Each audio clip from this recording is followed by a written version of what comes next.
கல்யாணம் வேண்டாம் இந்த மங்கை நல்ல பருவத்தில இந்த மங்கை நல்ல பருவத்தில எனக்கு மலர் மாலை வேண்டாம் அண்ணா அண்ணா நான் எப்பொழுது இந்த உலகத்தில் தமிழ்ந்து விழுந்து தாயை பறி கொடுத்து பாவியாகி தாய் தந்து என் பாசமே இல்லாமல் உங்களுடைய அன்பிலே வளர்ந்து வருகிறேன் அண்ணா. உங்களை விட்டு ஒரு நாளும் நான் பிரிய மாட்டேன். எனக்கு திருமணம் என்பது வேண்டாம் அண்ணா.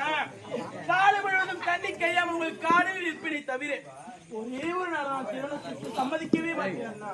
அம்மா கண்ணி நீ இருக்க நாட்டு மக்கள் என்ன ஏளனமாக பேசுவார்கள் அம்மா. அம்மா ஒரு பெண்ணுக்கு பிறந்த விட்டு விட்டு புகுந்து விடைக்கு சென்றால்தான் அந்த பெண்ணுக்கு பெருமை அம்மா. நீங்கள் எத்தனை முறை எடுத்துரைத்தாலும் என்ன திருமணத்திற்கு சம்மதம் தெரிவிக்க முடியாது அண்ணா.